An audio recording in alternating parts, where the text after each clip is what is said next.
Bismillahirrahmanirrahim. Alhamdulillahi rabbil alamin.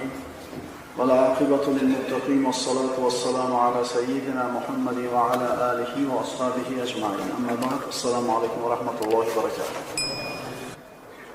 Cennet ayollarining go'zalligi.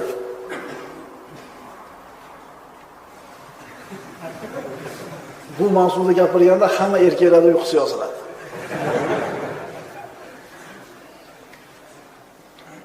Jannat ayollari, hurlar. Mo'minning jannatdagi ayoli, agar er xotin dunyoda mo'mina bo'lib yashagan bo'lsa, bu ayol erini rozi qilib, eri ham Allohni rozi qilib jannatga kirgan bo'lsa, mana shu ayoli bilan jannatda ham birga bo'ladi.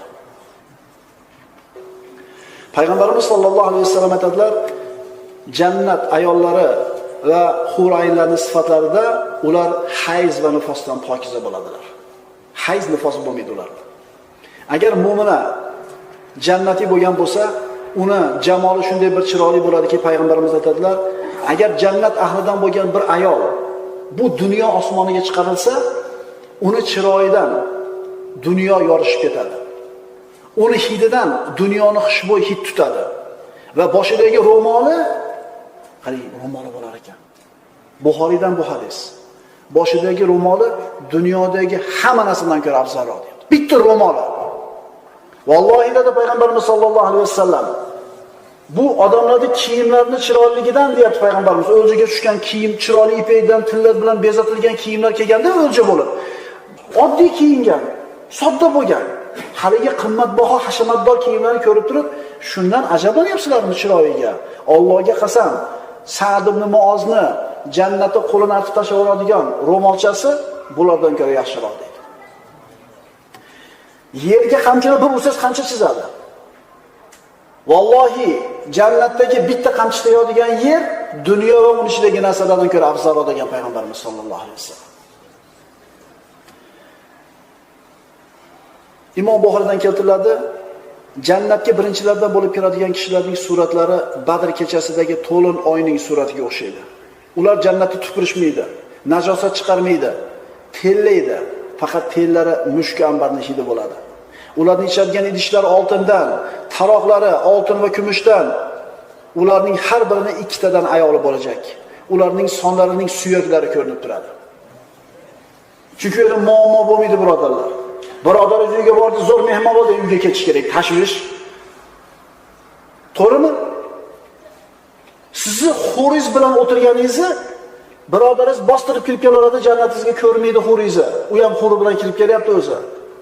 Oxiring, biz eshikda borib turlar, deysizda bezilab turasiz dunyoda. Eshik yopiqmikin, bir xotin xalas chiqib qolmasmikin deb turib, haligi erkak kishisiz, g'ayursiz, rashqi keladida o'ylanasiz. Ammo jannatda bu muammo yo'q, kelaver deysiz. Birodarlar, shu yerga intilish kerak. Shu yerga intilishlik kerak. Xohlaymizmi, xohlamaymizmi dunyoga kirgizishdi. Xohlaymizmi, xohlamaymiz dunyodan chiqarishadi. Faqat chiqayotganda yutib olaylik. Jannatlar jannatga kirgandan keyin Alloh taolo aytadi, yana ham ziyodaroq qilaymi deb ne'matni. Parvardigor, yana bormi? Axir jahannamdan chiqarmadingmi? Yuzlarimizni oq qilmadingmi? Sirotdan o'tkazmadingmi? Jannatingga kirgizmadingmi? Yana ham bormi? Alloh taolo aytadi, sizlarga qaytib g'azab qilmayman deydi. Alloh taoloning g'azab qilmasligi bu jannatlarga berilgan eng ulug' ne'mat bo'ladi. Lilladina ahsanu al-husna va ziyada. Chiroyli amal qilgan zotlar uchun eng go'zal oqibat va ziyoda ne'matlar bor. Payg'ambarimiz sollallohu alayhi vasallam aytadilar, men jannatga oxirgi bo'lib kiradigan odam bo'laman dedi. Jahannamdan oxirgi bo'lib chiqib, jannatga ham oxirgi kiradigan bandani bilaman dedi. Bu kishi oxirgi bo'lib chiqdi. Kuydi, azoblandi. Alloh biladi 100 yil turdimi, 1000 yil turdimi, 10 ming yil turdimi chiqdi.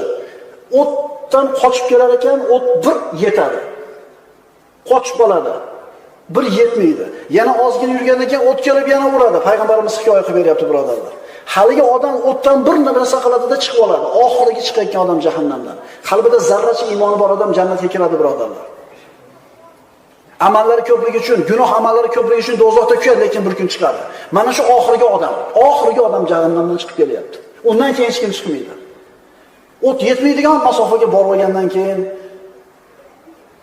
sendan meni qutqargan Alloh azza va jalla buyuk deydi. Va dunyodagi eng katta ne'mat egasi ekanligini his qilib o'tiradi. Chunki qutuldida o'tdan, birodarlar.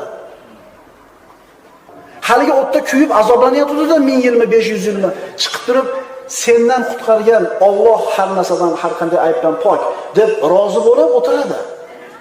Chunki chiqdi-da. Halish narsa berilmadi bunga, lekin azobdan qutuldi. Birodarlar, ishingiz yurishmayotgan bo'lsa, zato taniz sog'u. Pulingiz ko'p bo'lmasa, zato qarzingiz yo'q-ku. Ko'ring siz turgan holatingizni ne'matligini. Shunda Alloh taolo shu bandasini erkalatib, jannat daraxtlaridan bo'lgan bir daraxtni ko'zida yetadigan masofaga ko'rsatib qo'yar ekan. Banda rozi turgan holatidan, banda boshqa narsani so'ramayman degan, lekin Alloh taolo erkalatib ko'rsatib qo'yar ekan. Shunda banda daraxtga qarar ekan, o'zini holiga qarar ekan, "Ey Robbim" der ekan, "Shu daraxtni yaqin qilgin meni." Alloh aytar ekan, "Ey odam bolasi, agar uni bersam, yana ziyoda qil deb so'ramikinsan? Yo Parvardigor, shu daraxtni bersang bo'ldi, qaytib hech narsa so'ramayman" der ekan. Alloh Karim zot nimaga ko'rsatdi? Berish uchun ko'rsatdi. Berar ekan. Haligi banda daraxtning ostiga kelganidan keyin uni soyasidan, mevasidan, hididan, haroratidan huzur olib, eng katta ne'matni menga beradi deb o'tirar ekan. Chunki yo'qda ko'rmadi undan zo'rrog'ini. Bizdan zo'rroq ne'mat olgan odamni ko'ramiz, o'zimizni ne'matni ko'rmaymiz. U shunday bir holatda turgan paytda Alloh taolo nandaroqdan undan ham chiroyliroq daraxt yana ko'rsatib qo'yadi. Haligi banda qaytib so'ramayman deb va'da bergan. Lekin banda u, ojiz u, zaif u. Alloh nimaga ko'rsatdi? Berish uchun ko'rsatdi. Daraxtga qarar ekan, o'zini holatiga qarar ekan, oxiri chidamasdan Parvardigor ana shu daraxtni ham ber der ekan. Ey odam bolasi, axir so'ramayman deding-ku, beraver Parvardigor der ekan. Agar uni bersam, bundan ham ziyodani so'rarmikinsan? Parvardigor boshqa so'ramayman bo'ldi der ekan. Undan ham kattaroq daraxtda ayda turibdi, endi bu undan ham zo'r. Endi zo'r bo'ldi deb tursa, Alloh taolo jannatga yaqin, jannatning darvozasiga yaqin bo'lgan yana bitta daraxtni ko'rsatadi. Shakir qo'ymaysizmi ona jannatga tez-tez.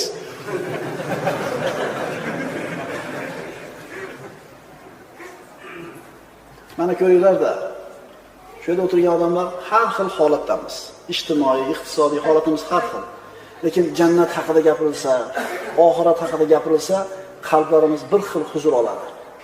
Nimaning alomati bu? Siz bilan bizdagi iymonning alomati.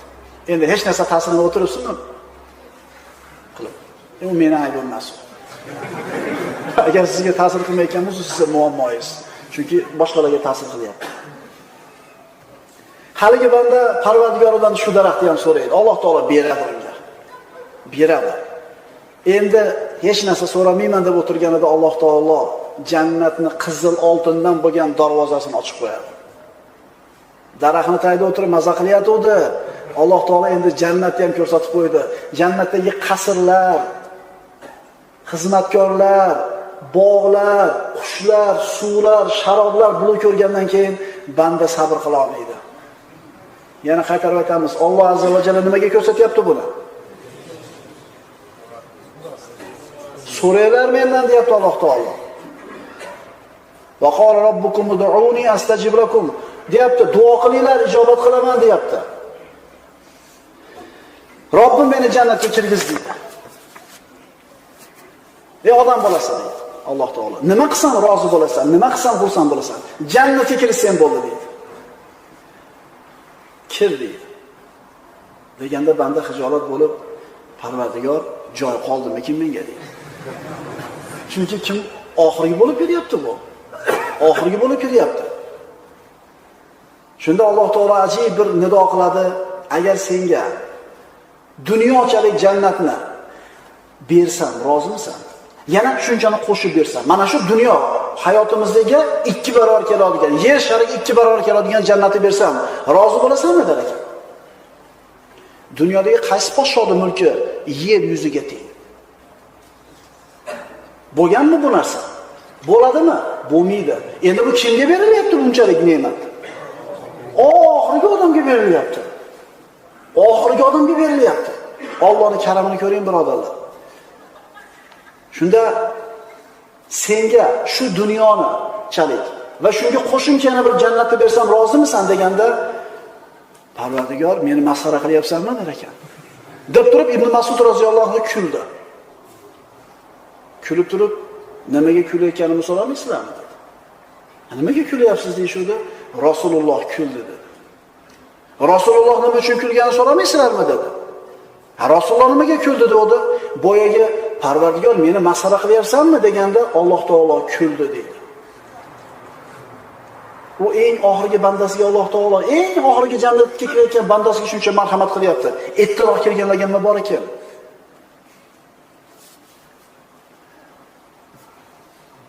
Alloh taolo unga faloncha ne'matni beringlar deydi. Banda roziman deydi. Alloh taolo yana shuncha beringlar deydi. Banda roziman deydi. Yana shuncha beringlar, roziman. 4 marta aytadi. 2 marta emas, 4 marta aytadi. Alloh taolo aytadi, yana shunchalik, yana shunchalik, yana shunchalik, yana shunchalik, yana shunchalik, yana shunchalik ziyoda qilinglar deydi. Nechta bo'ldi? Bu dunyoga 10 barobar keladigan jannat beriladi. Kimga? Oxirgi kirgan bandaga. Sahobalar buni eshitib, "Ya Rasululloh, bu oxirgi kirilgan odamga shuncha berilsa, sal yuqoriroq manzillatdagilarga nima beriladi?" deganida payg'ambarimiz aytdilar, "Uni hali ko'z ko'rmagan, quloq eshitmagan, insonni aqli bovar qilmaydigan ne'matlar."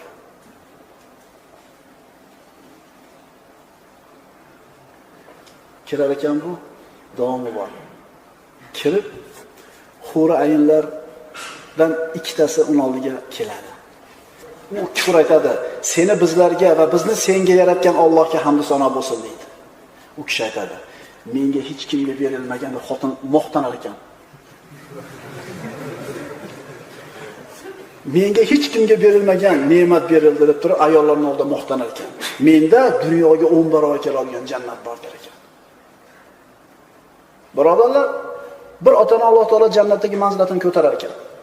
Qiyomat kuni tilla tosh kiygizar ekan. Nurdan bo'lgan libos kiygizar ekanki, Parvardigor, meni bunchalik avalim yo'qdi-yu, qayoqdan keldi bu narsa?